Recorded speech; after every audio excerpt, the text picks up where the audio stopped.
Well guys, leave no trace, all cleaned up. That's where we were all set up to. I've taken everything away, and we should all be practicing leave no trace. Got all my rubbish put in my bag, and backpack's all ready to go. It's a great night last night. I've got a couple of guys I know that go up camping on another bit of my ground, right up over. I ain't got no problems with that. They always practice leave no trace, guys, and I can always tell when they've left no trace. And yeah, to me it spots out a mile in the woods. It's always nice to see people practicing it though. They try and leave it back to where they were. But I found one of their tent pegs, which was a giveaway, and you get a few little marks on the trees where they've had their hammocks and their hammock chairs set up. So it's sometimes little things like that that you pick up on.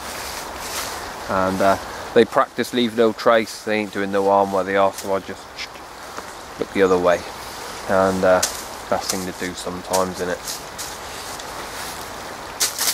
But guys, it was a good night. I enjoyed that. For me, it was a good old camp. I'm trying to bring back good old camping. We all out surviving now, and we all out bugging out. Let's bring back good old camping, eh? I love camping. I've been doing it since I was 13 or 14 years old. And good old camping. I may even call this video good old camping. I probably will. But we had the rapid force bivvy, one-man tent, which was set up there, and about midnight, something like that, I thought, actually, how quick can I move this thing if I need to in a hurry? So I did it. I've got a field out there, which is where I went to. Got all the gear together, chucked everything in there I need, zipped it all up, grabbed the 3 oops, picked it up, threw it on my shoulder, and off I went. Sleeping bags, everything still inside it. Really easy to move. Took me 2.5 minutes, and then about 2.5 minutes to reset it up out in the field.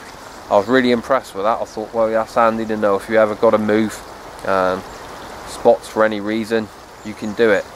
I've had to move before. I was in a wood a few years ago camping, and when I was actually in my tent, I could hear one tree come down. It was a hell of a crash and bang wallop, and then the wind picked up a little bit more, and I heard another one come down, and I thought to myself, it's time to get out of this wood. And sometimes you do the old right thing and just move out into open field where you're out of harm's way, really. You're then battling with the elements. I moved that into the open field, and that was quite a big mistake last night because I didn't realise temperature was going to get so cold. But I undone the door and I had my head out and I could look up at the stars. It was fantastic. I was looking at all the stars, looking out for aliens. Didn't see any, but I was on alien watch. Didn't see any, just seen these cracking stars.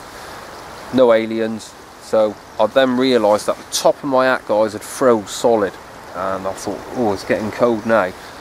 So I've done the door back up, moved back into the tent, got into the sleeping bag, and the next 2 hours was pretty painful. It was really, really cold, and I now know that I am going to invest in a really good, probably, you know, an Arctic sleeping bag, something like that, something that's going to keep you seriously warm for these conditions. This valley is always cold, so if I want to camp down here again, I am going to need some warmer gear. After a while it did warm up, and the bivvy tent in the morning had some condensation on it which had froze solid. The space between me and the tent was still really cold. It was like being in a freezer. I managed to crawl out of there about 6 o'clock. I went back in for a while, put all my this gear back on because I took this off because I originally got in my sleeping bag with this gear on. I had a space between this and my sleeping bag which just wasn't warming up because this was entrapping it, but I wasn't getting any warmer, so I took this gear off in my sleeping bag, let that space warm up, and it actually made it a hell of a lot better. It made it better than I thought, so I let my body heat up for me in the sleeping bag, and that's when the sleeping bag really started to work. Then it was getting a little bit warmer. The space from my sleeping bag through to the rest of the tent was just frozen, and I'll say I had a bit of condensation in there. That's because I'd done every vent up I had to try and keep cold air out, which was a mistake really. I should have just left a couple of the vents open. I probably wouldn't have had that problem. I didn't have much condensation in there, to be fair. You know, you're always going to have a little bit in the morning, so I do in my big tent I've got. But I got up then and packed all my gear away as best I could. Trying to pack my gear away, guys, my hands was frozen solid. I couldn't even do any of this business, couldn't do any of that. They were that cold. And you'll see me wearing gloves. I don't normally wear gloves. I've always got a pair out in the field. I don't normally wear them, but I've started to lately because the old hands is feeling it now. That's 22 years of outdoor abuse, I think, working outside. That's when you get it.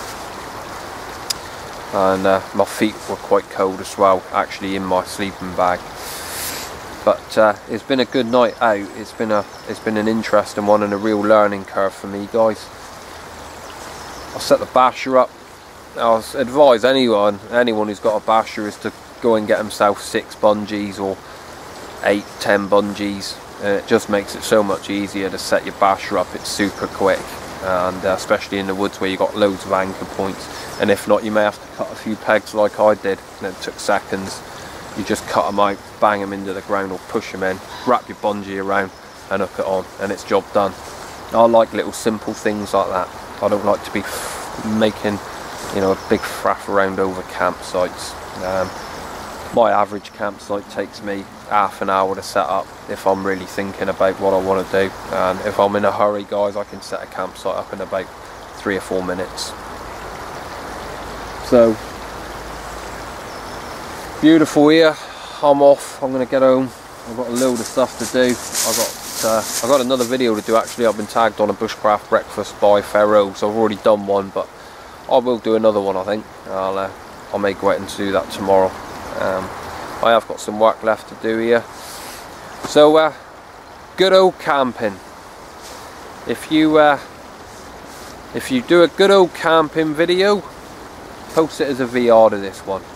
Let's try and bring back good old camping, guys. With that in mind, from me and a cold old night out in the woods, and lessons learned, I'll see you all on the next one.